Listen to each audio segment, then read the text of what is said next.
So it's 6:45 a.m. and we can see a beautiful sunrise, and this is Al Waterfall Lake area. So the lake is there behind the trees, just next to the trees, and a lot of people are camping here.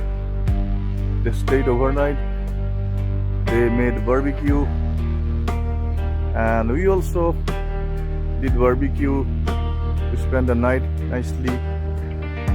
It's cold out here, 13-14 degree centigrade temperature. Not that cold,